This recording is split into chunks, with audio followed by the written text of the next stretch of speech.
नमस्कार साथियों आज हम चर्चा करेंगे ब्रिटिश प्रधानमंत्री कीर स्टारमर की भारत यात्रा और भारत ब्रिटेन के बीच बढ़ते संबंध। साथियों, आप जानते हैं कि अमेरिका ने भारत पर टैरिफ लगाया। टैरिफ के बाद भारत ब्रिटेन संबंधों में आधारभूत परिवर्तन हो रहा है। कीर स्टारमर भारत यात्रा पर आए हैं। जितना भारत में स्वागत उनका हो रहा है, लेकिन जितना भारत आनंदित नहीं हो रहा, उससे ज्यादा ब्रिटेन आनंदित हो रहा है। ब्रिटिश प्रधानमंत्री आनंदित हो रहे हैं। वो कॉकपिट से ही ऐलान कर रहे हैं कि हम भारत जा रहे हैं, पता नहीं भारत में क्या सफलता हासिल करेंगे। तो एक आधारभूत सफलता, एक आधारभूत यात्रा के रूप में ब्रिटिश प्रधानमंत्री भारत यात्रा पर है और सीधे बंबई गए हैं एयरपोर्ट पर, और वहीं पर स्वागत किया उनका महाराष्ट्र के सीएम देवेंद्र फडणवीस ने।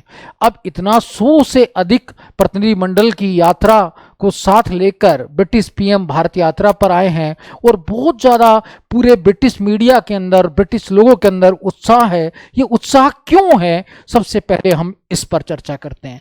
साथियों, आप जानते हैं कि पहले ब्रिटेन यूरोपियन संघ का सदस्य था। अब यूरोपीय संघ का सदस्य था तो उसे कई समस्याओं का सामना करना पड़ रहा था और ब्रिटिश अर्थव्यवस्था इतनी तेज गति से नहीं बढ़ रही थी।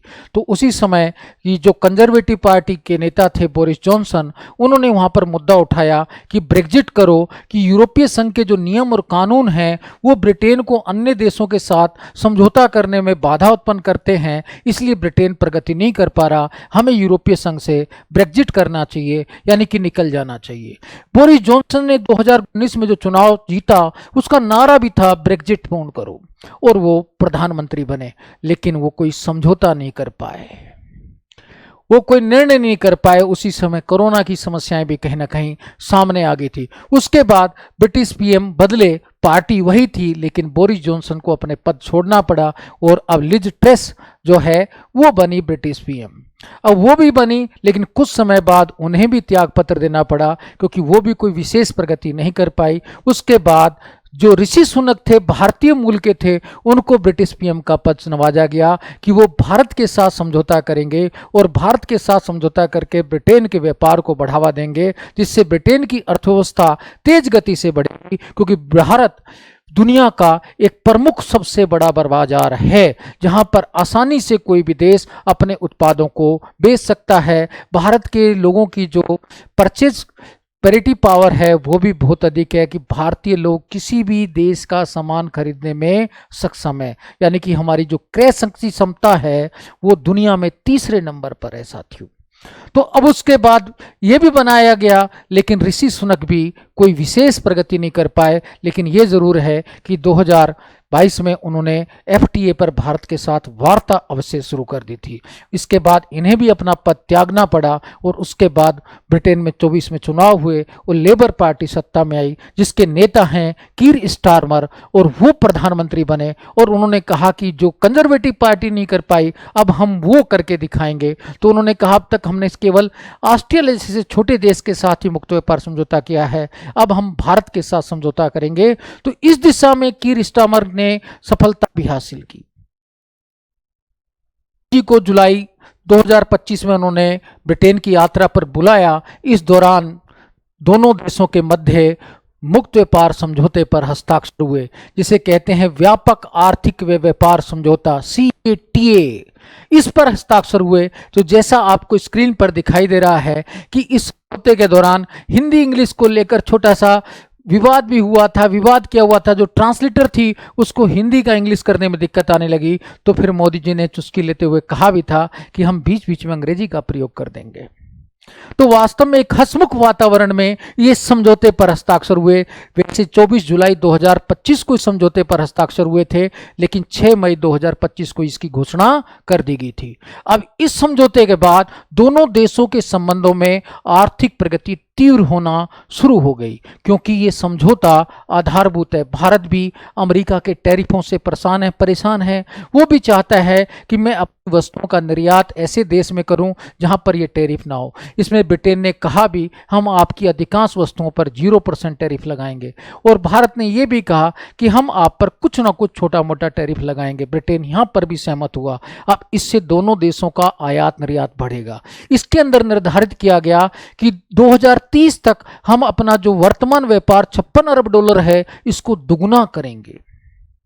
यह पूरा निर्धारित किया गया। व्यापार वृद्धि का लक्ष्य रखा गया, यानी कि $120 बिलियन तक करने के लिए लाभ हुआ। इससे लाभ क्या होगा इस समझौते से? इससे लाभ यह होगा कि भारत जो श्रम आधारित सामान है, जैसे कपड़ा है, जूता है, अपना हमारे जो ज्वेलरी है, ये सारे सामान हम आसानी से निर्यात कर पाएंगे। और जो ब्रिटिश माल है, विस्की वगैरह जो है, अब हमें सस्ती दर पर मिलेगी। और ऑटोमोबाइल क्षेत्र में जैसे रेंज रोवर कार है, वो भी अब भारत में सस्ती दर पर मिलना शुरू हो जाएगी। तो ब्रिटिश सामान और बिस्किट वगैरह जो भी ब्रिटिश उत्पाद वो प्रमुखतः भारत में अब तक निर्यात हो रहे हैं, वो हमें अब सस्ती दर पर मिलना शुरू हो जाएंगे। तो इससे भारत और ब्रिटेन दोनों को लाभ होगा। लेकिन भारत को जो है छोटी छोटी बातों को ध्यान में भी रखना होगा। मोदी जी ने बेसिकली जैसे ही स्टारमर बंबई पहुंचे, उसके बाद मोदी जी बंबई पहुंचे और उनके साथ वार्ता की। अब इस वार्ता में 10 वर्षीय रोड मैप बनाया जा रहा है। 2025 से 35 तक हम किस प्रकार से विभिन्न क्षेत्रों में प्रगति करेंगे, आर्थिक व्यापारिक क्षेत्र में मुक्त व्यापार समझौते को किस प्रकार से आगे बढ़ाएंगे, बाकी अन्य क्षेत्र जैसे चाहे सैन्य क्षेत्र हो, चाहे पर्यावरण क्षेत्र हो, एआई का क्षेत्र हो, शिक्षा का क्षेत्र हो, सभी क्षेत्रों में रणनीतिक भागीदारी पर बल दिया जाएगा। यानी कि अब भारत ब्रिटेन के संबंध भी उसी तरह से प्रगति करेंगे जैसे पहले भारत अमेरिका संबंध प्रगति कर रहे हैं। यानी कि भारत भी चाहता है कि हमें अमेरिका पर निर्भरता केवल ना रहे, हमारी निर्भरता ये कम भी हो, तो ब्रिटेन इस मामले में अमेरिका का एक विकल्प हमारे लिए साबित होगा। इससे दोनों देशों को लाभ मिलेगा। दोनों देश प्रगति करेंगे कि वास्तव में कि भारत को भी सस्ती दर पर चीजें मिलेंगी, भारतीय वस्तुओं का भी निर्यात होगा और ब्रिटेन को भी एक बड़ा व्यापार मिल जाएगा और ब्रिटेन के उद्योग भी प्रगति कर पाएंगे। अब क्या क्या चीजें मिलेंगी वो भी हमें ध्यान रखना है कि वास्तव में देखा जाए ब्रिटेन अब तक भारत का 6वां सबसे बड़ा निवेशक है। भारत की कई कंपनियां यूके में निवेश भी कर रही हैं, जैसे टाटा ग्रुप कर रहा है, सबसे बड़ा नियोजकता है, यहाँ 65,000 कर्मचारी कर रहे हैं। ये भी पूरा बता रखा है भारत मुख्यतः क्या निर्यात करता है भारत से यूके, वस्त्र, फार्मास्यूटिकल, इंजीनियरिंग सामान, गहने, और मुख्य आयात क्या होता है मशीनरी, इलेक्ट्रॉनिक्स, ऑटोमोबाइल, शराब और मेडिकल उपकरण। अब ये सारे होंगे। मोदी जी ने भी ट्वीट करके बताया कि किस तरीके से हम ब्रिटेन को महत्वपूर्ण मानते हैं। पूरा उन्होंने बताया कि ब्रिटेन हमारे लिए अब काफी महत्वपूर्ण बनता जा रहा है। तो इससे दोनों देशों की प्रगति होगी, लेकिन साथ में शंका भी है। शंका के अब कुछ समस्याएं हैं। पहली समस्या तो यह है कि वास्तव में देखा जाए भारत का बाजार बहुत बड़ा है और ब्रिटेन का बाजार छोटा है।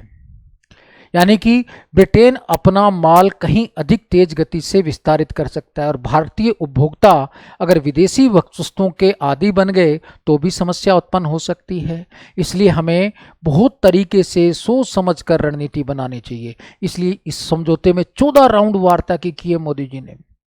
उसके बाद अंतिम निर्णय लिया, हमने पूरी वस्तुओं की सूची, किस पर हमें शुल्क हटाना है, किस पर नहीं हटाना है, किस पर एफटीए लागू करना है, किस पर नहीं करना, तो पूरा ध्यान दिया गया है उसी हिसाब से। दूसरा भय ये भी हमें सताता है कि ब्रिटेन के हम पहले उपनिवेश रहे हैं, क्या ब्रिटेन हम पर दोबारा राज करने तो नहीं आ रहा है। अगर इतिहास में चलते हैं तो अब याद कर लीजिए कि वास्तव में 16वीं शताब्दी में पहले 1498 में वास्को डी गामा यहाँ आए थे, पुर्तगाली के बाद फिर डच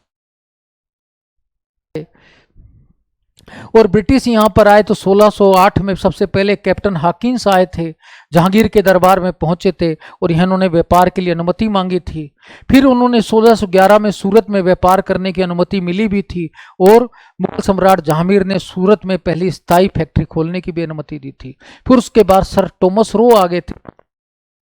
धीरे धीरे ब्रिटिश ने हम पर नियंत्रण स्थापित कर लिया था और हमें अपना गुलाम बना लिया था। क्या नहीं साथियों, भारत वो 16वीं शताब्दी का भारत नहीं है जो अनेक भागों में 600 भागों में बटा हुआ था। अब एक संयुक्त भारत है, अखंड भारत है। एक महाशक्ति भारत है।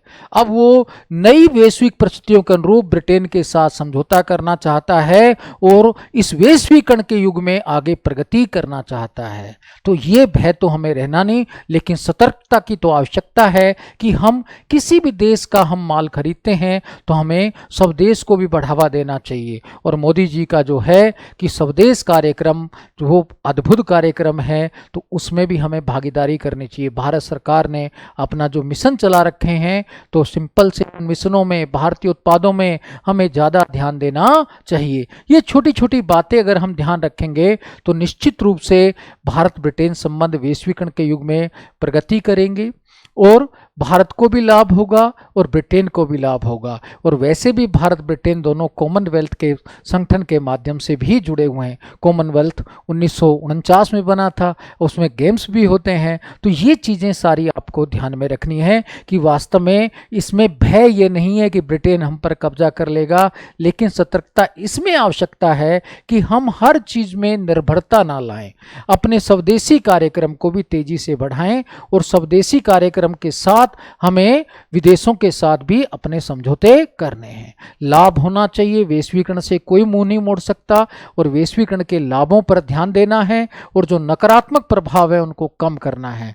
ब्रिटेन हमारे लिए वैश्वीकरण में अमेरिका का एक विकल्प हो सकता है। इससे हमारे यूरोप में कहीं ना कहीं व्यापार बढ़ेगा और भारत की वस्तुओं के जो उत्पादन भी तेज गति से बढ़ेगा और भारतीय वस्तुओं का निर्यात भी होगा। तो साथियों, आपको ये वीडियो अच्छी लगी होगी, प्लीज़ हमारे चैनल को सब्सक्राइब करें, वीडियो को लाइक और शेयर करें और आप अधिक से अधिक लोगों को हमारे चैनल के साथ जोड़ें।